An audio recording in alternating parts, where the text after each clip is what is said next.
Bismillahirrahmanirrahim. Assalamualaikum warahmatullahi wabarakatuh. Alhamdulillahirrabbilalamin. Wassalatu wassalamu ala rasulillah. Bahagia sekali pada hari ini saya ditemani dengan Ibu Indriati ya, mualaf kita yang belum lama bersahadat di studio Brahma Mualaf. Kita mau ngobrol-ngobrol nih ya nanti sama Ibu Indri. Beliau adalah mantan seorang pendeta dari Saksi Yehova ya. Alhamdulillah Bu Indri sekarang sudah menjadi seorang muslimah dan beliau masih aktif mempelajari agama Islam, juga mempelajari Bible, tetapi belajar Bible ini bukan untuk maksudnya kembali, tetapi untuk membentengi akidah umat Islam ya. Bu Indri ini juga masih aktif berapologetika dengan cara berdialog dengan teman-teman dari kekristenan gitu ya Bu Indri ya. Ya, betul. Assalamualaikum Bu, sehat Bu ya? Waalaikumsalam warahmatullahi wabarakatuh. Alhamdulillah Cerah banget hari ini. sehat. Cerah ya, mungkin karena warna bajunya merah ya. Enggak, saya bingung Bu Indri masih naik motor dari Pamulang ke sini coba, Masya Allah. Udah biasa Bu ya naik motor ya? Udah biasa, saya kalau naik motor biasa dari jam 5 pagi sampai jam 12 malam. Ngapain Bu? Gojek, Grab saya dulu. Ibu dulu pernah jadi Iya. driver Gojek? Iya, tapi saya nganter barang. Oh, Bukan yang ini, bukan yang ngambil gosen. penumpang. Iya, kosan. Oh, Masya Allah. Ibu naik motor? Enggak kebayang saya. Saya Oh, kuat sih Bu. saya suka touring. Kalau dari Jakarta ke Bandung. Touring. Ayo Bu, Oh, touring saya Bu. senang. Saya suruh. Ayo. Masya Allah. Nah, gimana? Saya mau nanya-nanya Bu Indri ya. Nanti Bu Indri juga boleh nanya saya. Iya. Bu Indri, kalau nggak salah kan bersahadat di sini waktu itu sama Coki ya. Iya. Alhamdulillah. Berapa bulan yang lalu? Kurang tahun lalu lah ya. Tahun lalu kan ya? Iya, tahun Tahun lalu. lalu. Ya. Jadi setelah Bu Indri bersahadat sampai sekarang bagaimana perjalanan? Saya nyebutnya perjalanan Islamnya Bu Indri. Ya. Gimana? Ya, saya masih berjuang untuk mempertahankan sholatnya. Ya, walaupun kadang-kadang masih jujur ya, jujur nggak nggak dilaksanakan. Tapi abis itu juga saya nebus sholatnya dibayar gitu. Nah, betul. Jadi terus kemudian saya pengen bisa baca Quran, sehingga sudah sempat terhenti lama belajar sama Ustadz Tahta. Cuman sama Ustadz Trey juga terhenti lama karena masing-masing kesibukan. Jadi saya berusaha belajar sendiri Iqra. Tapi jangan. Maaf ya Bu ya, saya potong ya. Kalau bisa, Ibu jangan belajar Iqra sendiri. Lebih baik Ibu cari guru yang dari dekat-dekat dari rumah. Panggil ke rumah. Sekarang ada di Zoom Permai. Itu perkumpulan mualaf anugerah ilahi. Ada Ustadz Husaifa yang menuntun. Jadi kalau bisa lewat Zoom boleh. Tetapi yang paling bagus itu adalah Ibu cari Ustadz yang ngajarin Iqra yang dekat rumah aja. Kalau bisa datang ke rumah Ibu. Oh, langsung datang. Atau Ibu datang ke rumah dia. Itu yang paling bagus, Bu. Yang paling bagus. Iya. Kalau lewat online kadang-kadang sinyal atau apa segala macam itu menghalangi kita ya. Tapi kalau kita depan-depan, kita mengucapkan, ada yang salah dikoreksi, itu jauh lebih bagus dan jauh lebih efektif. Oh, gitu. Iya.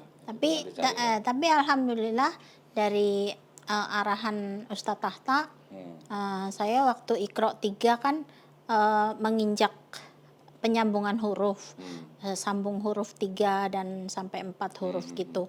Nah, menurut Ustadz Tahta katanya Bu Indri bisa langsung baca Quran walaupun kata per kata. Jadi kemarin sempat lama nggak ketemu sama Ustadz Tahta karena kesibukan. Terus kita berusaha untuk kembali belajar lagi. Nah, jadi kemarin barusan setoran Al-Baqarah 1 sampai 7. Alhamdulillah sudah bisa baca walaupun terbata-bata. Ya, alhamdulillah. Tapi akan jauh lebih efektif kalau Ibu punya guru yang datang ke rumah. Iya, kalau selama Ibu nggak kemana-mana, ya. Kalau kayak online gitu, Ustadz Tata misalnya ada keperluan, misalnya nggak bisa, itu kan terhenti. Tapi kalau guru datang ke rumah, ibu nggak kemana-mana kan jalan terus gitu. Iya, makanya kalau di Zoom saya belajar sama 2 ustadz atau 3 ustadz. Jadi kalau Iya, yang iya. satunya lagi nggak ada, satunya Hmm. gitu. Untuk Cobalah Bu, Ibu untuk ganti. cari ustadz yang datang ke rumah itu pasti jauh lebih cepat Bu. Gitu ya. Insya Allah pasti Oh, ya. ya. Nah terus selama ini gimana Bu Indri masih bergelut di dunia apologetika gitu? Oh, masih di WA, Masih? saya punya 18 grup WA. Masya Allah, banyak amat. Iya, jadi kalau saya kirimin ayat, eh, saya suka nyindir secara halus Ibu dikirimin tentang. ayat atau Ibu ngirim Bukan, ayat? saya Ibu ngirim ngirim. ayat, Ibu ngirim ayat tapi apa? saya menyindir. Jadi begini, eh, karena Yesus adalah Tuhan, Menurut maka mereka. iya menurut mereka. Terus? Ya, jadi maksud saya menyindir halus Ke siapa Ibu ngirim ayat kemana? Ke grup? ke grup WA. Oh, oke. Terus? Iya, karena Yesus adalah Tuhan, Hmm. maka dia berdoa kepada Tuhan gitu. Jadi ada poin-poinnya banyak itu, karena Yesus adalah Tuhan, maka dia diutus. Dia bukan yang mengutus, tapi dia diutus. Jadi maksudnya supaya apa sih bahasanya, hujah terbalik ya. Ya, Nah, jadi maksud tujuannya Ibu untuk mengirimkan ayat-ayat Bible itu untuk apa? Ke grup itu ya untuk apa? supaya mereka terbuka pikirannya, karena selama ini kan sepertinya beku ya. Jadi beku oleh ajaran Trinitas yang tidak pernah bisa clear gitu. gitu. Iya, jadi menganggap Yesus adalah Tuhan. Ya udah, pokoknya Yesus adalah Tuhan. Mau ayatnya bilang eh di dalam Yohanes 6 ayat 46 kan dikatakan bukan berarti bahwa kamu telah melihat Bapa, tetapi mereka masih memegang ayat yang mengatakan bahwa seperti Yesus katakan nih, aduh kamu ini sudah lama ikut dengan saya, kenapa kamu masih tanya tentang Bapa? Nah, mereka itu mengambil kesimpulan asumsi. Jadi mengasumsikan bahwa Yesus itu adalah Bapa. Yesus juga pernah mengatakan kan, kalau kamu melihat aku, kamu melihat Bapakku yang di surga kan.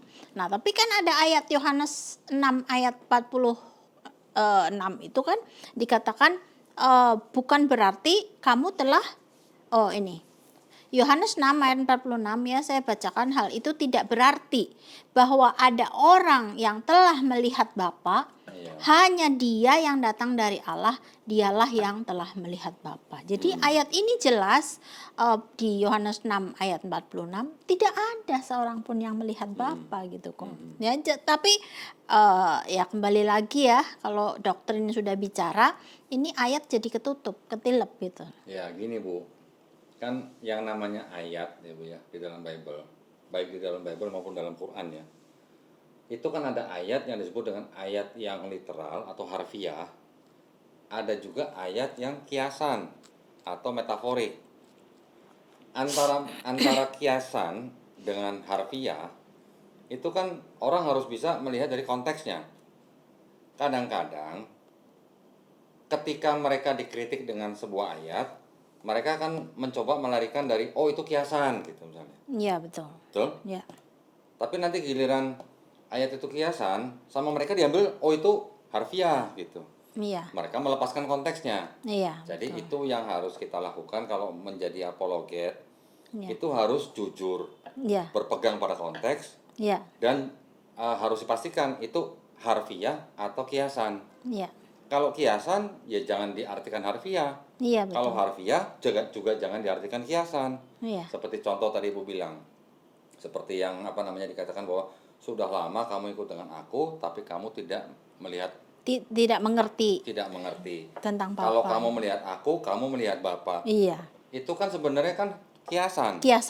Tapi diambil sebagai harfiah. Iya, karena ada ayat lain ini. Nah, maksud saya mereka mengambil ayat itu kan berarti kan sesuai dengan keinginan atau doktrin mereka. Iya. Ya kan? Kita juga harus bisa menjelaskan ini kiasan atau harfiah nih gitu. Iya. Apa iya Bapak mukanya kayak muka Yesus, rambut gondrong berjenggot? Kan nggak mungkin loh. Nggak mungkin kita mempersonifikasi Tuhan Sang Pencipta gitu dengan manusia, makhluk ciptaannya gitu loh. berarti kan itu kiasan. Ya. Itu maksud saya. Berarti mungkin kualitas Bisa diartikan begini. kualitas sifatnya, sudah lama kamu dengan saya, masa kamu nggak bisa melihat Bapak? Istilahnya melihat Bapaknya dengan melihat Yesus tuh melihat dari ajarannya. Dari ajarannya, betul. Kalau dalam bahasa Islam tuh melihat sunnahnya. Iya. Gitu kan? Iya. Harusnya kan begitu. Iya. Sekarang gini, Bu, makanya Bible-nya satu. Tapi dari satu Bible ini bisa ada timbul Trinitarian, bisa ada timbul Unitarian, bisa ada timbul Oneness. Berarti kan ada multitafsir di sini. Ada orang menafsirkan, oh ini Trinitas ajarannya. Yang Unitarian bilang, enggak, itu Unitarian. Yesus bukan Tuhan. Nanti yang Oneness bilang, oh enggak, itu maksudnya Yesus itu ya Bapak, Bapak itu ya Yesus gitu kan. Berarti Bible-nya satu, tapi timbulnya ada 3 kelompok utama. Trinitarian, Unitarian, sama Oneness. Artinya, satu Bible multitafsir.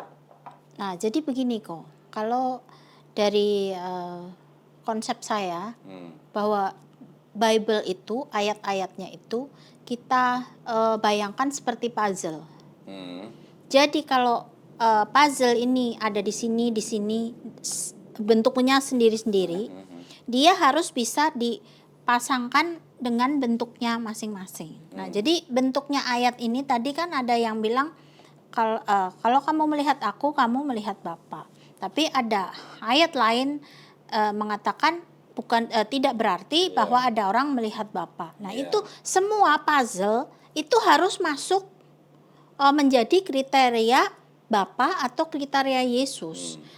Dan kalau masing-masing orang ini memegang salah satu dari puzzle itu, tapi dia tidak menerima puzzle yang lain, maka dia hanya menerima satu puzzle, sehingga terkotak-kotak. Ada yang Oneness, ada yang Trinitarian, ada yang Unitarian, kan begitu. Nah, jadi semua puzzle di dalam Alkitab ini, di dalam kitab Bible itu harus semuanya diterima. Sekarang kalau katanya, kalau kamu melihat aku, berarti kamu melihat Bapa, harus diterima. Berarti apanya? Berarti bukan orangnya. Jadi Yesus itu bukan Bapa, karena ada puzzle yang lain yang mengatakan tidak berarti bahwa ada orang yang telah melihat Bapa. Nah, jadi semua puzzle itu harus diterima. Jangan puzzle-nya dipilih-pilih, ya, dipilih kalau yang cocok dengan Trinitarian baru diambil. Lawang kitab-kitab yang ada di dalam Perjanjian Baru juga semuanya dipilih-pilih. Nah, jadi kalau mau diterima semua ada 50 gospel itu. Nah, iya, jadi kayak orang pilih baju, kalau senang diambil, kalau nggak senang ditaruh. Nah, itu makanya saya bilang, satu Bible menimbulkan sekian kelompok. Artinya kan itu multitafsir. Yang Trinitarian menafsirkan dengan kacamata mereka, yang Unitarian juga begitu, yang Oneness juga begitu. Jadi dalam hal kita berapologetika juga harusnya kita strict gitu. Ini harfiah atau literal, ini harfiah, literal atau kiasan nih, metaforik nih. Itu harus kita bedakan dulu. Iya, betul. Kalau memang kiasan ya jangan diartikan harfiah, kalau harfiah juga jangan diartikan kiasan. Iya. Supaya apa? Supaya kita tetap di koridor. Konteksnya juga jangan dibuang gitu. Tetapi ini Ibu kan catatan banyak nih, bukunya sampai 3 ini penuh semua nih, Bu. Ini saya lagi menulis kontroversi antara pandangan saksi Yehova dengan Trinitarian. Ya udah pasti nggak nyambung. Jadi begini, dulu saya belajar dengan saksi Yehova, itu ternyata setelah dibuka semua Bible dari Kejadian sampai Wahyu, itu tidak ada satupun yang mengatakan bahwa Yesus adalah Tuhan sebenarnya. Jadi kalau puzzle-puzzle itu dikumpulkan seperti ini ya, tadi yang sudah kita buka Yohanes 6 ayat 46. Ini matching dengan 1 Timotius 6 ayat 16. Dikatakan dia itu bersemayam di terang yang tidak terhampiri. Iya, tidak seorang pun melihat dia. Nah, berarti dia matching dengan ini. Ya. Jadi kalau tadi Yesus bilang, nah itu bukan secara harfiah. Kalau kamu melihat aku, kamu melihat Bapa. Mungkin kualitas dia, kasihnya dia. Nah, ajarannya. Iya, ajarannya seperti itu. Jadi kalau benar-benar Bible ini diresapi, ya, dibaca benar-benar, jangan dilewatin, itu pasti dapat poinnya. Ya, makanya gini kan, teman-teman kita yang Kristen juga kadang suka bilang kalau kita Muslim, apologet Muslim itu suka cherry picking. Tahu nggak bu cherry picking? Comot-comot ayat gitu. Tapi dari kalangan mereka juga begitu. Mereka juga cherry picking untuk ayat-ayat yang sesuai dengan doktrin mereka. Iya, iya. Kalau ada ayat yang tidak sesuai, mereka nggak ambil, nggak Iya, pakai. iya, Gitu. iya. Benar kan? Iya, betul. Ya, berarti sama-sama cherry picking dong kalau begitu. Iya. Justru yang poinnya kan dia, orang ini kan Bibelnya dia. Iya. Gitu Iya. kan. Jadi Nah, terus dari catatan-catatan Ibu ada yang mau dibahas mungkin? iya, jadi saya menyoroti dari Wahyu 1 ayat 8. Itu kan sering Kristen kan mengatakan bahwa aku Alfa dan Omega itu adalah Yesus yang mengatakan ya. Nah, sekarang kalau Ko Doni bisa lihat di ayat ada diutus, malaikat yang diutus ya. Itu untuk menyampaikan kepada hambanya Yohanes. Nah, itu ayat Wahyu 1 ayat berapa itu ya? Itu malaikat sebenarnya yang mengatakan bahwa dia mengatakan atas nama Tuhan ya.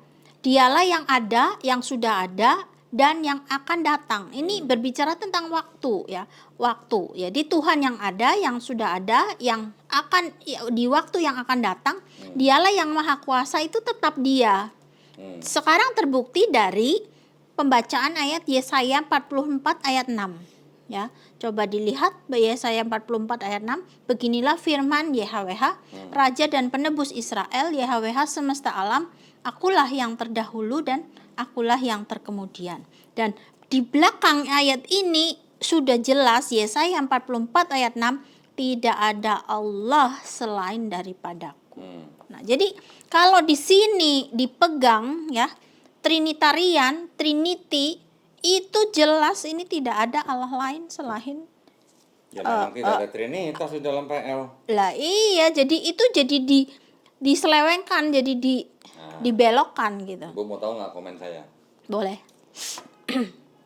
Di dalam seluruh PB ya, dari Matius sampai Wahyu, itu ada kurang lebih hampir 1000 ayat yang dikutip dari PL. Ya betul. Oke. Tepatnya 937 ayat. Pertanyaannya kan jadi begini. Penulis PB itu terinspirasi oleh Roh Kudus atau terinspirasi oleh PL? Boleh dong saya tanya begitu? Iya boleh. 1000 ayat loh. Nggak sedikit loh 1000 ayat loh. Iya. Oke. Terus dari Matius sampai Wahyu, yang paling banyak ngutip dari PL itu justru kitab Wahyu. Ada 245 ayat yang dikutip dari Wahyu dari PL, dikutip dari PL. Ada yang dari macam-macam. Jadi gaya penulisan di Wahyu itu kan gaya eskatologi ya, untuk menceritakan masa depan gitulah. Itu nubuat. nubuat. Ya, bahasanya nubuat. Ya. Jadi gaya tulisan di Wahyu itu banyak meniru gaya yang ada di PL, khususnya dari kitab kalau nggak salah Yeskiel. Yeskiel.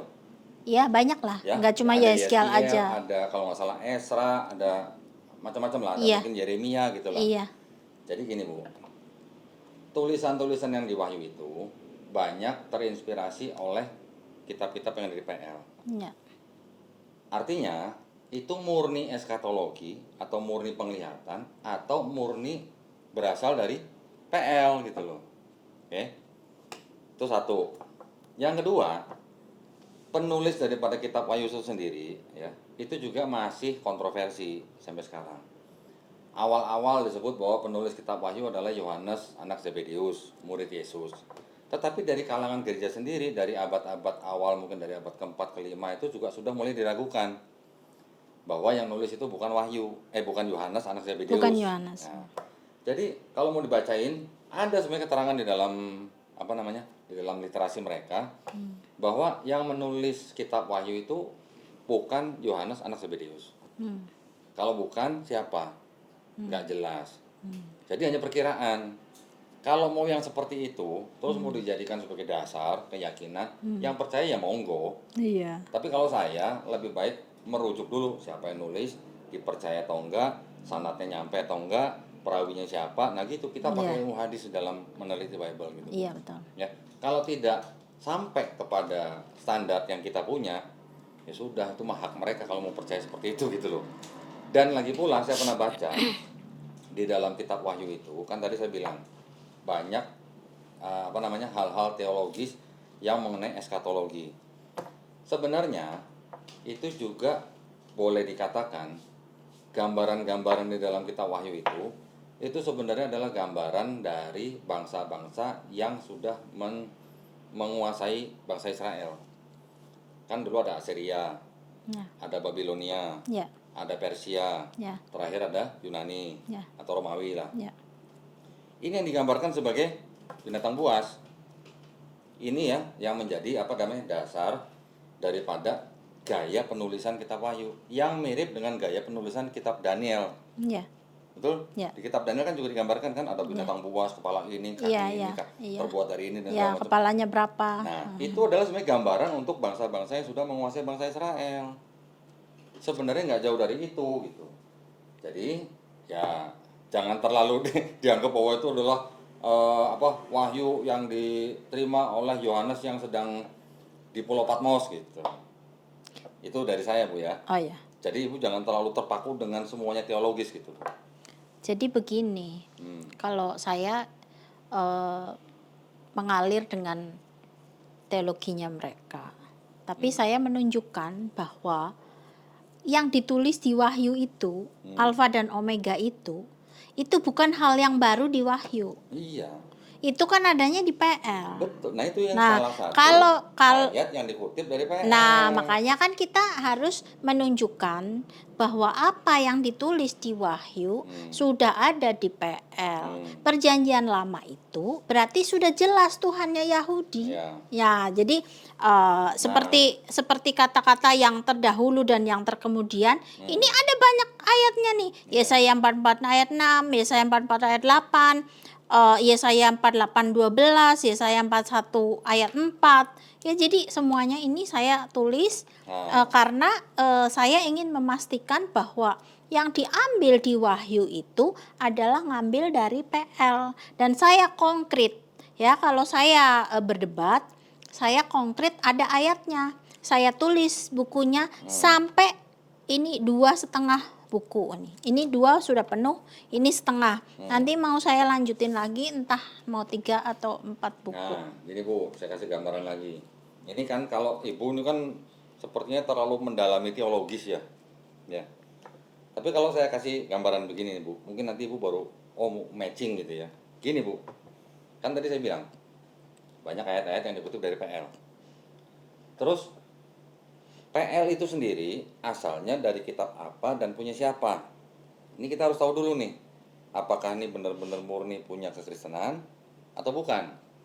Kita sama-sama tahu PL asalnya dari kitab Septuaginta. Pernah dengar, Bu? Septuaginta ya. Jadi dari PL diterjemahkan ke dalam Yunani. Nah, gini, Ibu, istilahnya mungkin kurang tepat. Saya bicara dari depan kalau gitu ya. Kitabnya orang Yahudi apa, Bu? Tanakh. Ya kan? Tanakh itu singkatan Torah, Nevi'im, Ketuvim. Ya. Dari Tanakh itu diterjemahkan menjadi kitab berbahasa Yunani. Namanya Septuaginta. Iya, karena itu kan yang menerjemahkan Septuaginta artinya kan 70.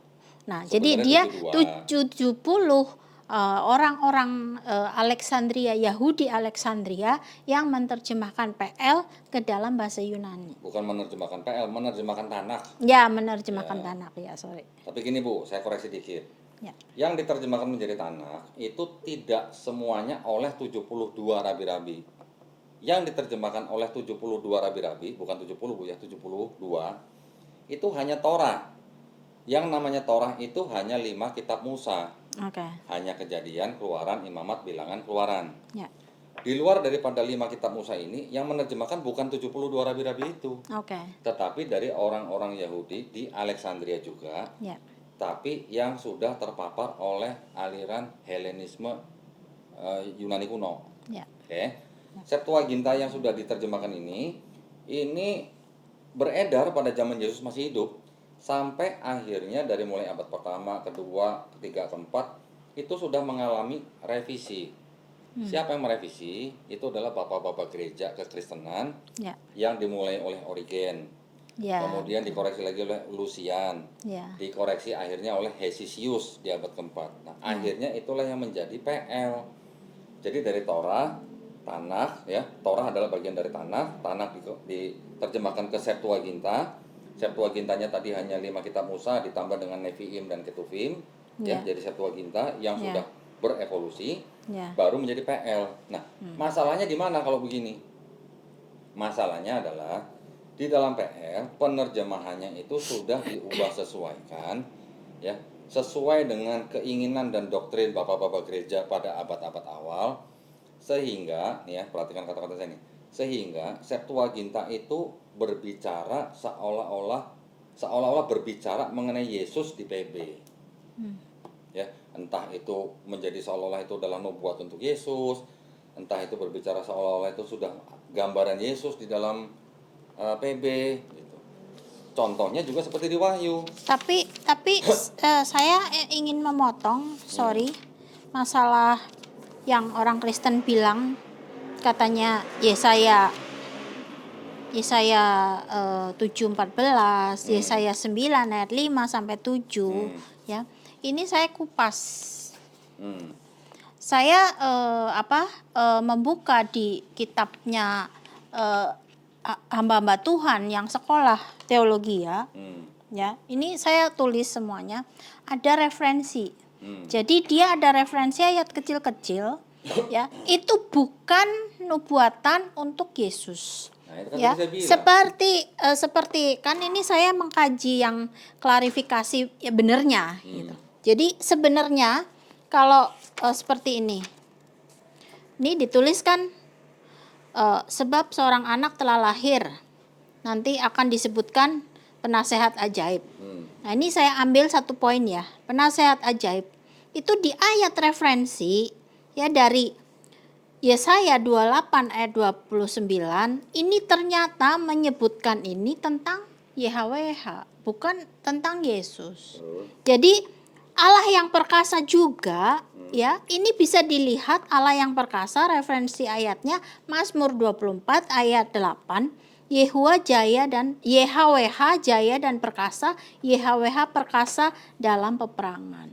Jadi kalau kita mempelajari ayat Yesaya 9 ayat 5 sampai 7, kalau kita melihat konteks penasehat ajaib, Allah yang perkasa, kemudian Bapa yang kekal, Raja damai, itu satu persatu itu ada ayat referensinya. Jadi dari ayat referensi itu kita sudah bisa lihat bahwa itu bukan untuk Yesus. Jadi buat siapa, Bu? Yesaya 95. Itu YHWH.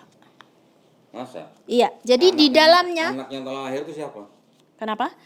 Seorang anak telah lahir kan? Oh iya, itu siapa itu? Yesaya anak iya. Seorang anak telah lahir. Iya, siapa anak itu? Yang jelas bukan Yesus ya. Siapa? Ibu tahu nggak? Kodondi. Oh, bukan lah. Siapa kira-kira? Ibu tahu nggak? Anak yang telah lahir itu. Saya tidak terlalu memperhatikan anak yang telah lahir itu siapa. Ini, Bu. Nah, saya hanya memperhatikan bahwa penasehat ajaib ini dikatakan untuk YHWH, bukan untuk Yesus. Ibu berarti kan fokusnya ke title-title atau gelar-gelar yang disebutkan yang penasehat ajaib, Raja damai. Iya, itu bukan untuk Yesus. Oke. Tapi kan yang harus kita soroti lagi kan siapa anak yang telah lahir itu kan? Iya. Itu kalau ibu fokus ke gelar, ibu tidak akan menemukan siapa anak itu. Tapi kalau ibu mau fokus ke siapa anak itu, di sini ada, Bu. Oke. Ya, coba tunjukkan anak-anak itu ya. Ini kita Tanak. Oke. Ini Tanak. Ini adalah Bible-nya orang Yahudi. Oh ya. Ya. Di sini ada bahasa Ibrani-nya, juga ada bahasa Inggrisnya. Oke. Ya. Tinggal kita buka aja Yesaya 9 ayat 5. Ya. Bentar. Ini nanti nggak usah melintir-melintir gitu, Bu. Di sini udah jelas nih. Ini kan Yesaya kan 9 ayat 5. Saya bacain terjemahannya ya, Bu ya. For a child has been born to us, a son has been given to us, and the dominion will rest on his shoulder. Okay? The wondrous advisor, mighty God, eternal Father, called. Ada dalam kurung, Bu. Ibu bisa lihat sini. Hezekiah. Nah, jadi anak yang telah lahir itu adalah Hezekiah. Kalau Kristen memandang Yesaya 9 ayat 5 atau 6 itu kan anak yang telah lahir itu adalah Yesus gitu kan. Jadi sini udah jelas-jelas Mereka ada Hezekiah. mereka bilang nubuat. Iya. Iya. Ini udah jelas-jelas Iya Hezekiah. betul. Iya, Gitu. iya. Jadi nggak usah banyak muter-muter. Yang ibu tadi bilang Bapak yang kekal, Allah yang perkasa, Raja Damai, Penasihat Ajaib, benar itu adalah gelar-gelar untuk Hashem. Ya, untuk Hashem. Tetapi anak yang telah lahir itu udah jelas di sini Hezekiah. Iya. Nah, gitu. Jadi maksud saya, ibu harus perbanyak literasi nih seperti ini. Iya, betul. Ya, supaya tidak terkungkung di dalam gelar-gelar ini. Iya, karena kalau mereka bilang gelar ini untuk Yesus, nah minta ayatnya di dalam Perjanjian Baru, gelar yang disebutkan ibu tadi, ada nggak Yesus sebut itu? Yesus sebut Penasihat Ajaib, Yesus sebut Bapa yang kekal, Yesus sebut Allah perkasa, Yesus sebut Raja Damai, ada nggak di PP? Nggak ada. Nggak ada memang. Ya, tetapi kan mereka kan ngeyel logi kalau Yesaya ini kan untuk Yesus. Sehingga saya perlu mengupas sebenarnya siapa sih yang disebut Penasihat Ajaib, Allah yang perkasa. Jadi saya fokus di sininya karena oke lah kalau mereka bilang ya itu terserah mereka lah kalau ini nubuat untuk Yesus. Tapi saya sudah bisa membuka tabir bahwa Penasihat Ajaib, Allah yang perkasa, Bapa yang kekal, Raja Damai ini bukan untuk Yesus. Dan ini tertulis ayat-ayat referensi sebenarnya ada di murid-murid siswa teologia, calon pendeta, itu semuanya itu pegang ini. Pegang Bible ini. Gini Bu, ini saya tunjukkan ya perbedaan terjemahannya nih ya. Ini dalam bahasa Inggris nih ya. Okay. For a child has been born to us. Sebab seorang anak telah lahir untuk kita. Okay? A son has been given to us. Seorang anak telah diberikan kepada kita. And the dominion will rest on his shoulder. Dan pemerintahan akan diletakkan di bahunya. Ini koma loh ya, titik koma ya. Terus kemudian ada the wondrous advisor, artinya penasihat ajaib, mighty God, Tuhan Bapa yang kekal, Allah yang perkasa, eternal Father, Bapa yang kekal, called itu berarti menyebut. Disebut. Jadi Hashem itu sebagai Allah yang perkasa, Bapa yang kekal, penasihat ajaib, menyebut Hezekiah. Ya, 3 gelar ini satu pribadi Hashem menyebut si Hezekiah, Raja Hezekiah sebagai Sar Shalom. Sar Shalom itu adalah Prince of Peace atau Raja Damai. Jadi penerjemahannya menurut yang punya kitab ini, seorang anak telah lahir untuk kita, seorang anak diberikan untuk kita, seorang anak nanti akan diberikan pemerintahan di bahunya. Hashem yang punya gelar Eternal Father, punya gelar Mighty God, punya gelar Wondrous Advisor, menyebut sang anak itu, si Raja Hezekiah, sebagai Shar Shalom. Itu terjemahannya benar menurut orang Yahudi yang punya otoritas atas kitab tanah. Jadi kalau orang Kristen bilang Yesaya 9 ayat 6 itu untuk Yesus, nah coba sekali-sekali beli ini. Nih, beli ini, baca ini. Yang punya otoritas atas ini itu siapa gitu. Makanya tadi saya bilang bahwa ini yang sudah diterjemahkan menjadi Septuaginta, Septuagintanya dikoreksi ya. Dikoreksi jadi terlihat seolah-olah sedang berbicara mengenai Yesus. Ini Yesaya 9 ayat 6. Ibu tadi nyebut Yesaya 7:14. Ya kan? Di antaranya. Nah, Ibu mau tahu nggak perubahan apa yang ada di dalam Yesaya 7:14? Kenapa kok orang Kristen bisa klaim bahwa itu untuk Yesus? Mungkin ini seorang perempuan muda atau seorang anak darah, kan? Ya, perempuan muda akan mengandung. Ya. Coba Ibu kalau baca Yesaya 7:14 bandingkan dengan Matius 1 ayat 23. Ya. Matius 1:23 bicaranya apa? Seorang anak darah. Perawan kan Bu, kalau anak darah kan akan mengandung. Sedangkan di Yesaya 7:14 disebutnya apa? Perempuan muda. Perempuan muda, iya. Di dalam LAI yang terjemahan baru, mereka menerjemahkannya sudah benar sebenarnya, perempuan muda. Tetapi coba Ibu baca yang KJV, a virgin. Ya. Sekarang pertanyaannya, virgin sama perempuan muda sama nggak, Bu? Iya, nggak sama. Nggak sama kan? Nggak. Nggak 100% sama. Iya. Ya kan? Iya. Karena apa? Kalau perempuan muda itu dia bisa virgin, bisa Belum enggak. belum tentu kan? virgin. Kalau virgin belum tentu muda. Iya. Bisa juga virgin tua. Iya, Betul? betul. Sekarang kalau memang ini Yesaya dia menuliskan dalam bahasa Ibrani, Yesaya tahu dong bedanya virgin sama perempuan muda. Iya, pasti Ya kan? tahu. Yesaya di dalam Yesaya menggunakan kata apa, Bu, untuk perempuan muda? Ha-almah. Oke. Ya. Ha-almah itu memang artinya perempuan muda, tapi belum tentu virgin. Iya, belum tentu. Kalau virgin bahasa Ibraninya itu adalah betulah. Jadi ada perbedaan antara ha-almah dan betulah. Iya. Di dalam Yesaya 7:14 menggunakan kata ha-almah. Jadi harus diterjemahkan menjadi perempuan muda. Iya. LAITB sudah menerjemahkan dengan benar perempuan muda. Tetapi pada waktu di Matius 1, 2, 3 dari perempuan muda berubah menjadi anak darah. Nah, ya. Jadi ada beda perempuan muda dan anak darah nih. Iya. Oke. Dari ha-alma yang harusnya diterjemahkan menjadi perempuan muda itu diterjemahkan ke bahasa Yunani menjadi kata apa? Parthenos. Parthenos di dalam bahasa Yunani artinya apa, Bu? Virgin. Oke. Ya. Sedangkan kalau perempuan muda di dalam bahasa Yunani apa, Bu? Neanis. Oke. Sekarang kita lihat di di kitab-kitab yang lain, bisa dilihat di, kalau nggak salah, di Keluaran atau Kejadian ya. Kejadian 2 ayat 8. Bukan, di Keluaran berarti. Keluaran 2 ayat 8. Nah, di Keluaran 2 ayat 8 itu juga ada kata yang sama dalam bahasa Ibraninya, kata ha-alma. Diterjemahkan ke bahasa Yunani menjadi apa, Bu? Neanis. Bukan Parthenos. Jadi, Keluaran 2 ayat 8, kata aslinya ha-alma diterjemahkan menjadi neanis. Yesaya 7:14, kata yang sama ha-alma diterjemahkan menjadi Parthenos. Iya, Kenapa beda. beda? Iya, beda. Kenapa dibedakan? Iya. Nah, jadi di situ ada upaya untuk apa?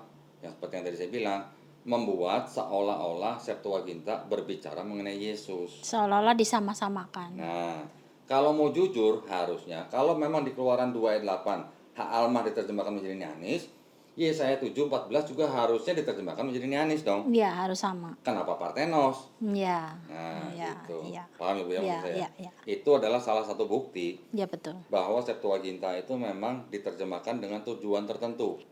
Gitu. Kalau mau lihat perspektif yang punya tanah, ya ini. Iya. Perspektif yang punya otoritas loh ya. Iya. Iya, betul. Yang punya tanah bilang bahwa ini Yesaya 9 ayat 6 tuh buat Raja Hezekia. Iya. Terus diklaim sama Kristen bahwa itu untuk Yesus gitu. Iya.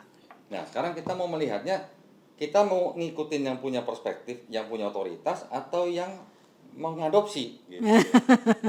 Yang mencomot-comot. Gitu, Bu, kalau dari saya. Ada. Jadi yang lebih parahnya lagi, ini soal YHWH itu diklaim sebagai Yesus. Padahal di tanah tidak pernah YHWH itu disamakan dengan manusia, ya kan? Nggak ada. Nggak ada. Bilangan 23:19. Coba, Iya. coba baca. Iya, bukanlah Bukan manusia. gitu. Iya, sehingga ia berdusta. Nah, yang sering dipelintir atau sering diklaim ya, mereka bilang Yehosua. Pernah dengar, Bu? Ya. Yehosua artinya apa?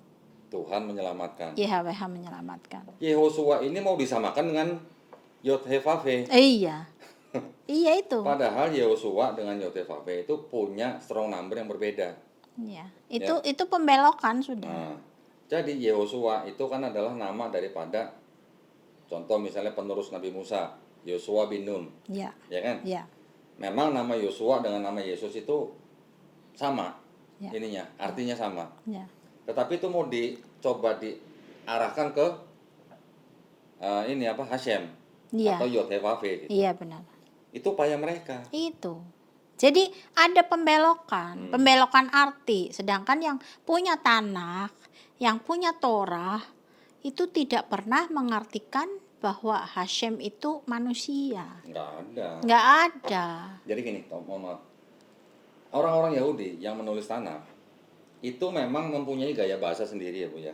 Gaya bahasa sendiri. Gaya bahasanya itu seolah-olah seperti mereka mempersonifikasikan Hashem. Ya. Jadi Hashem itu digambarkan bisa seperti manusia. Hmm. Tetapi yang mereka maksud itu adalah sebenarnya juga yang disebut dengan teofani. Ya, itu yang sering Bu Fris arti. Oke, nah Kasih tahu itu teofani. teofaninya, pandangannya teofani menurut Yahudi dan teofani menurut Kristen itu yang agak berbeda. Jadi kalau menurut Kristen teofaninya itu bukti bahwa Tuhan bisa turun menjadi manusia. Tapi kalau pandangannya orang Yahudi, teofani itu hanya istilahnya perwakilan Hashem yang datang. Iya. Yang menampakkan diri kepada Tuhan, Iya. manusia. Iya, dia mengirim utusan. Utusan, pasti ada utusan, entah itu malaikat ya. Rata-rata semuanya malaikat. Kalau di Tanakh sih ditulisnya Malak Elohim. Iya, ya itu kan malaikat. Iya, Tuhan. iya malaikat yang diutus kan. Malaikat Tuhan Iya. kan. Tetapi Kristen ini jadi Nah, karena kalau mau berasumsi. perspektifnya Yahudi, malaikat Tuhan atau yang diutus itu menggunakan bahasa kira-kira kadang-kadang si orang yang menerima kedatangan si malaikat ini menjawabnya dengan kata-kata Tuhan. Iya. Menjawabnya. Iya, Padahal menganggap dia kan ya, karena dia utusan ya. Malaikat, iya, betul. Tapi yang menerima pesan ini menjawabnya dengan sebutan Tuhan. Iya, kepada Hashem. Iya, itu betul. yang sering disalahpahami. Iya, Jadi Kristen betul. menganggapnya bahwa yang datang itu benar-benar Tuhan. Iya. Jadi kalau di PL Tuhan bisa turun menemui ciptaannya, menemui itu, menemui Abraham katanya 3 orang, tuh katanya Trinity, ya, Trinitas. Nah, kita lihat perspektifnya Yahudi. 3 orang yang menemui Abraham itu siapa? Jangan cuma baca Kejadian 18 aja. Iya. Bacanya sampai ayat 19. Iya, gitu. betul, Nah, supaya jelas. Picking, Iya. Perspektifnya Yahudi tentang Kejadian 18 itu sampai ke 19. Itu adalah malaikat-malaikat siapa? Gabriel, Mikael, Rafael. Iya. Gitu. Iya, memang harus jelas. Nah, makanya gini Bu, Ibu saya juga ingin kasih masukan ke Bu Indri. Ya. Yang Ibu Indri sudah lakukan ini luar biasa. Tetapi kan sepanjang yang Ibu Indri lakukan ini kan lebih fokus atau lebih dalam ke masalah teologi mereka. Iya, betul. Iya kan? Iya, betul. Maksud saya, Ibu juga harus memperkaya atau memperluas dengan literasi-literasi di luar daripada teologi. Nah, itu betul. Nah, ya. Kenapa? Adanya di sini. Adanya di sini. Masalahnya kapan kesininya? Nah, Ibu harus sering-sering main ke sini. Kalau Ibu hanya teologi, Ibu akan berperang secara teologi dengan mereka. Ya. Itu pada akhirnya, ya bahasa Jawanya tuh at the end of the day gitu Bu. Itu akan lakum dinukum waliyadin. Iya, agamamu, agamaku. Tapi kalau saya bisa tunjukin ini, ya menurut ini apa? Ini punya authority loh, gitu. Iya, betul. Nah, menurut ini apa? Nah silakan pikir sendiri gitu. Ya. Kayaknya harus bekerja sama dengan Kodondi. Jadi sembari saya belajar juga. Nah, gitu. Ibu catatannya udah luar biasa ini, udah banyak banget. Ini bagus Bu, ini dalam hal teologi. Ya. Referensi-referensi yang tadi Ibu tulis itu udah sangat bagus. Ya. Tetapi kalau bisa diperkuat dengan ini, apa nggak mati kutu? Oh ya. Nah, Ya itu. Ya jadi kalau saya bicara, Kodondi bicara, sudah jelas mati kutu. Ya. Harus 2 orang yang bicara. Ya. Nah, tapi gini ya Bu, ini juga buat para pemirsa. Artinya yang kita pelajarin ini tidak untuk semua muslim. Oke Bu? Ya. Ini tidak untuk semua muslim. Muslim yang dari lahir mau belajar ini kalau memang dia mempunyai kapabilitas, Islamnya sudah sangat bagus, monggo silahkan. Ya. Ini tidak atau ini bukan fardu ain. Tidak untuk dipelajari semua orang. Ini adalah fardu kifayah. Kalau sudah ada yang mempelajari seperti Ibu, seperti saya, ya sudah kita aja. Nggak usah yang Islamnya belum lempeng gitu. Mau mencoba. Nah itu berbahaya atau beresiko lah ya. Iya. Beresiko. Jadi yang namanya apologetika ini bukan untuk semua muslim. Tapi kalau yang sudah terjun, kita harus menggunakan cara-cara yang bijak Bu. Iya betul. Artinya cara-cara yang bijak, kita tidak boleh mencaci maki. Ya. Tidak boleh menghujat sesembahan orang lain. Iya betul. Ya kan? Ya. Karena kalau kita menghujat sesembahan orang lain, orang itu nanti bisa menghujat sesembahan kita tanpa pengetahuan. Iya betul. Gitu. Jadi kita harus menggunakan cara-cara yang akademisi, Ya, ilmiah. betul. Iya, Ini akademis. adalah salah satu cara untuk bicara akademisi dan ilmiah. Iya, betul. Karena ada bukti di depan mata yang Iya. bisa ditunjukkan. Iya betul. Jangan hanya menggunakan asumsi, jangan hanya menggunakan keinginan nafsu pribadi. Dan jangan debat kusir. Ya, debat kusir nggak boleh. Ya. Kita diperkenankan berdebat dengan mereka, tetapi harus dengan cara yang paling baik. Iya. Nah, cara yang paling baik bagaimana? Ya udah tunjukin aja nih, baca sendiri nih. Kita tunjukin selesai. Udah gitu. Iya, betul. Iya, betul. Ya kan, Bu? Iya, iya, itu Jadi Ibu harus sering-sering datang ke sini. iya, itu memang kelebihan Kodonitan. Perpustakaan kecilnya sangat bagus. Saya kepengen baca semua, tapi waktunya kapan? Nah, itu. Jadi memang teologia ini memang fak saya, karena saya ketika dulu sebelum masuk Islam, satu hari saya 10 jam baca kitab. Oh, 1 hari 10 jam. Iya, saya bisa lupa makan. Saya hanya sedia kopi. Itu saking nggak ada Saya- kerja, saking nggak ada kerjaan gitu. 10 jam baca Bible. Jadi ingin mengerti lebih dalam sebenarnya apa yang Bible ajarkan. Ternyata Bible tidak mengajarkan Yesus adalah Tuhan. Ya, gini Bu, sekarang kita juga harus punya statement yang tegas ya Bu ya. Ya, Di mata kita, dulu kan kita sudah pernah di dalamnya, ya, gitu kan? Jadi di mata kita, yang sekarang kita ini sudah menjadi Muslim, ya, juga untuk para pemirsa yang Muslim, kita memandang Bible, entah itu Tanakh, entah itu Bible-nya orang Kristen, kita harus memandangnya dengan cara seperti ini Bu. Bahwa yang pertama, yang disebut dengan Taurat, Zabur, Injil di dalam Quran, itu bukan Bible-nya Yahudi, bukan Bible-nya Kristen. Pertama itu Bu ya, setuju? ya, Setuju ya? ya, setuju. Jadi kita jangan memandang bahwa Bible-nya orang Yahudi sama Bible-nya Kristen itu adalah Taurat, Zabur, Injil yang dimaksud dalam Quran. Ya, supaya apa? Supaya kita tidak terperangkap, gitu. Betul. Karena kalau kita mau baca sejarah, kita mau baca kronologi kanonisasi dan sebagainya dari mulai Tanakh, Septuaginta, PL, Perjanjian Baru, itu semuanya tidak ada hubungannya dengan Taurat, Zabur, Injil yang dimaksud dalam Quran. Oke? Ya, Yang kedua, di dalam Bible-nya Yahudi dan dalam Bible-nya Kristen itu masih ada sisa-sisa Bu, ya, sisa-sisa firman Tuhan. Berapa persen saya nggak bisa tentukan lah. ya, Karena apa saya bisa sebutkan begitu? Karena masih ada pesan-pesan yang sama dan sejalan dengan Quran. iya. Oke? Rekam jejaknya masih ada. Masih ada. Contoh lah ya. Shema Israel, Adonai Eloheinu, Adonai Ehad. Ya, Oke?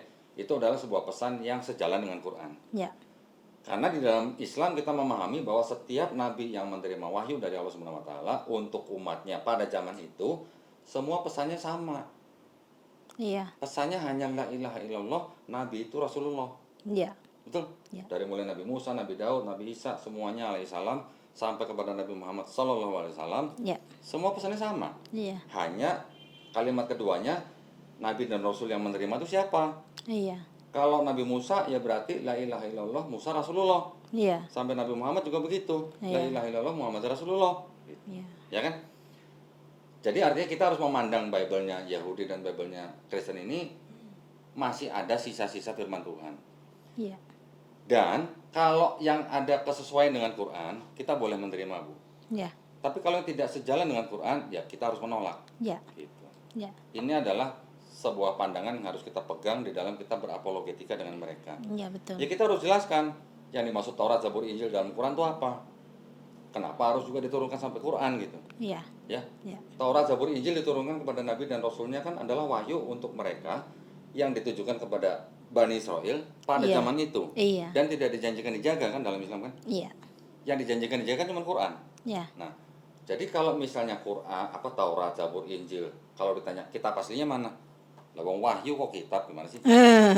Kitab dalam bahasa Arab artinya bisa wahyu, bisa hukum, bisa ketetapan, bisa perintah. Apakah Nabi Musa terima kitab dari langit? Apakah Nabi Isa alaihissalam terima kitab Injil dari langit waktu dia masih bayi dalam gendongan ibunya? iya, Jadi artinya kan itu adalah wahyu. Yang mereka Ya. ucapkan adalah wahyu. iya, Yang menulis belum tentu mereka sendiri. iya, betul. Buktinya contoh misalnya 5 kitab Musa misalnya. Musa hidup di abad keberapa? Hidup di abad 14-15 sebelum Masehi. Lawang tanahnya sendiri baru ada di abad ke-6 sebelum Masehi. Udah jarak berapa ratus tahun? Iya, Nah, jadi bukti. Saya bisa jelaskan lebih detail lagi ayat apa yang menjadi bukti bahwa ini tidak mungkin ditulis oleh Musa. Banyak itu ayatnya. Ya. Nah, begitu juga Zabur, begitu juga Injil. Ya. Jadi buat teman-teman Islam, jangan dipahami bahwa Taurat, Zabur, Injil adalah Bible-nya orang Yahudi atau Bible-nya orang Kristen. Ya. Ya, betul. Setuju Bu ya? Ya, setuju. Ada pertanyaan lagi? Mungkin untuk malam ini kita udah cukup ya tadi membahas tentang nubuat yang ternyata bukan untuk Yesus, dan secara teologis juga saya sudah memberitahukan bahwa ini untuk YHWH bukan untuk Yesus, ya gelar-gelar itu tadi. Kemudian Kodondi juga sudah menjelaskan dari kitab ini Tanakh ya yang asli bahwa tadi Yesaya 9 ayat 5 itu untuk Hezekiah ya. Jadi iya, jadi bahasa Inggrisnya Hezekiah ya. Jadi Raja Hizkia. Itu bukan untuk Yesus ya. Jadi kita sudah mempelajari, mengkaji, kiranya mungkin cukup ya. Ini sebenarnya sih tadi satu lagi satu lagi nih secara teologis ya. Saya mau kasih tahu bahwa siapa sih sebenarnya yang duduk di sebelah kanan Hashem. Ini diambil dari 1 Raja-Raja 22 ayat 19. Kata Mika, sebab itu dengarkanlah firman YHWH, aku telah melihat YHWH sedang duduk di atas tahtanya dan segenap tentara surga. Jadi kalau tentara surga ini ada referensi ayatnya ya dengan huruf U kecil, itu dia anak-anak Allah, berarti malaikat. Berdiri di dekatnya sebelah kanan dan sebelah kiri. Ya, sehingga tidak salah juga kalau saksi Yehova itu menilai bahwa yang duduk di sebelah kanan dan kiri Hashem, YHWH itu adalah malaikat. Nah, sedangkan di PB kan disebutkan Yesus naik ke surga, dia duduk di sebelah kanan Bapa. Ya, jadi itulah kenapa saksi Yehova dulu yang saya pelajari itu mengatakan bahwa Yesus itu malaikat karena dia duduk di sebelah kanan Hashem. Ada ayat ini. Kemudian dari Wahyu juga ada, Wahyu 22:16, Yesus mengakui dirinya sendiri bahwa aku adalah tunas keturunan Daud, bintang timur yang gilang gemilang. Ya, jadi bintang timur ini nanti bisa next time kita jelaskan, kita ambil ya jadi Lucifer itu adalah malaikat yang balelo. Jadi malaikat yang memberontak, dia jadi Lucifer, lalu dinamakan bintang timur. Itu yang ada di Yesaya, dia jatuh dari langit. Tapi kalangan Wanes membantah bintang timur atau bintang fajar yang di Wahyu itu bukan bintang timur yang di Yesaya gitu. Iya, jadi Yesaya atau Mazmur? Yesaya. Ya, Yesaya. Jadi Yesaya itu dia juga malaikat, tetapi malaikat yang balelo. Makanya dia sudah yang jadi Lucifer yang jadi Yesaya. Ya, tetapi yang di Wahyu 22 ayat 16 ini Yesus sendiri yang mengakui dirinya bintang timur. Tetapi kalau dari Wahyu 2 ayat 28, dan kepadanya akan kukaruniakan gelar bintang timur. Jadi bintang timur ini adalah gelar untuk malaikat. Jadi ini dipastikan bahwa bintang timur gelar untuk malaikat. Nah, sekarang seperti lagi, itu. Ibu, saya mau kasih komen ya. Kalau silakan. Yang Ibu bilang di 1 Raja-Raja 22:19 itu terus dibandingkan dengan PB yang diceritakan Yesus duduk di sebelah kanan Bapa gitulah. Ya. Ibu perhatikan, di situ ada gaya bahasa yang sama. Gaya bahasanya, Ibu ya. Tetapi apakah yang disebut dengan duduk di sebelah kanan Bapa itu artinya harfiah atau kiasan? Ya.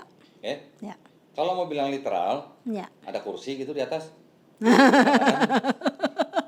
Enggak dong. Jadi artinya itu adalah kiasan, Bu, sebenarnya. Ya. Di 1 Raja-Raja juga ini pasti juga kiasan. Kalau namanya duduk di atas tahtanya, lo tahta kok didudukin di atas? Mungkin bisa dibuka di tanah, Kodondi. Whatever, maksudnya gini, Bu.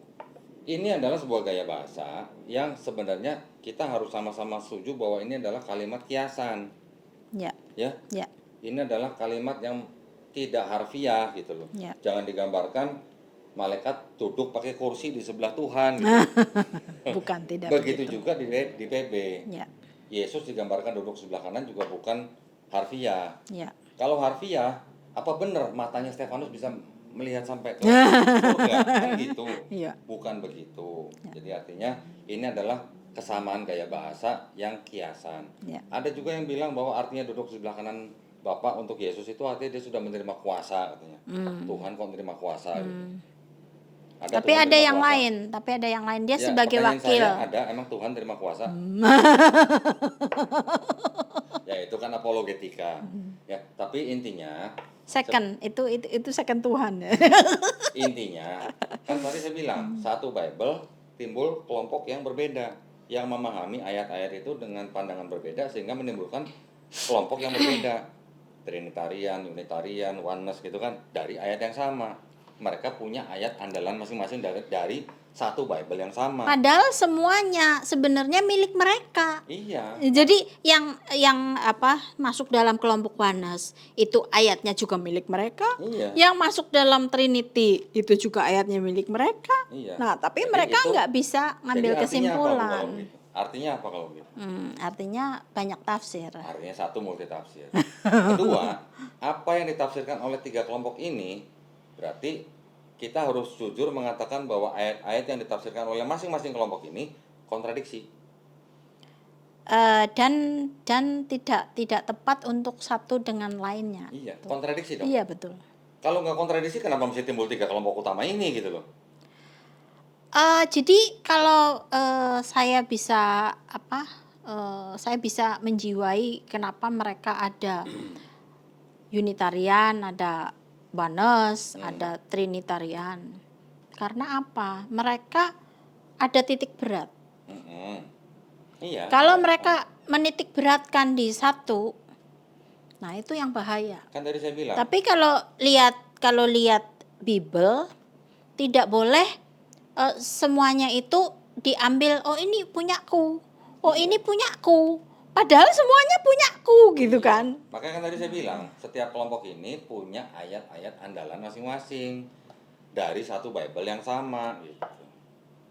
Iya, jadi mereka menitik beratkan yang mereka mau. Tapi gini Bu, ya whatever, Ya. apapun yang mereka percayai dari masing-masing kelompok itu adalah hak mereka. Iya, betul. Ini kita sudah hidup damai dalam satu negara Iya, betul. yang menjamin setiap warga negaranya memeluk dan menjalankan agama dan kepercayaan masing-masing. Iya. Ya sudah, itu adalah hak mereka. Iya, Mereka betul. mau menjalankan itu ya monggo silakan. Iya.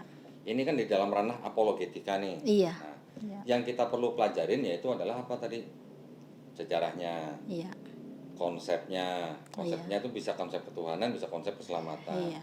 Dan hal-hal yang berhubungan dengan apologetika, tetapi kita tetap harus berlandaskan jiwa persatuan, tidak boleh untuk mencari Iya, musuh betul. dan segala macam. Iya, Kita iya, bukan betul. untuk mencaci maki, bukan untuk menghujat, Iya, bukan untuk betul. menista dan segala macam. Iya, betul. Ini hanya dalam rangka apologetika saja, dan yang saya tadi kasih masukan ke Bu Indri, Iya. yaitu jangan hanya fokus di teologi, tapi juga harus fokus di dalam kritik teks. Karena kritik teks ini yang menentukan, bukan lakum dinukum aliadin, tapi menentukan ini yang benar yang mana, yang salah yang mana gitu. Iya, betul. Iya. Ya seperti di WA itu kan suka mereka mengejek. Katanya Tuhannya kita itu the Zat. Padahal kan itu kan di Bible yang tahun-tahun lalu kan juga ditulis the Zat juga. Bukan. Malah Zat. Malah zat. Zat cair apa zat padat? Kalau zat pakai D itu bukan cair, bukan padat, bukan gas. Tapi dia artinya hakikat. Artinya adalah persons atau essence. Ya. Zat ya, zat dalam bahasa Arab. Ya. Kalau zat yang dalam nggak pakai D, yang pakai ZAT itu artinya bahasa Inggrisnya substance Bu. Substance itu artinya materi Materi ya. Jadi bisa cair, bisa padat, bisa gas. Ya. Di Bible mereka yang terjemahan lama malah menggunakan ZAT. Enggak ada D-nya. Nggak ada D-nya. Iya. Jadi malah harusnya ya itulah mereka berarti kurang literasi kalau begitu. Iya, iya betul. Ya, Bu, Ya, terima kasih baik. banyak. Terima kasih Diskusi banyak kita juga. pada malam hari ini. Ya. Mudah-mudahan membawa manfaat ya buat para pemirsa. Mohon maaf kalau ada kata-kata yang salah dari kami. Semuanya yang salah datangnya hanya dari kami. Yang benar datangnya hanya dari Allah Subhanahu wa taala. Ya, kalau gitu kita pamit undur diri. Mudah-mudahan kita bisa bertemu kembali di kesempatan yang lain. Wabillahi taufiq wal hidayah. Wassalamualaikum warahmatullahi wabarakatuh. Waalaikumsalam warahmatullahi wabarakatuh.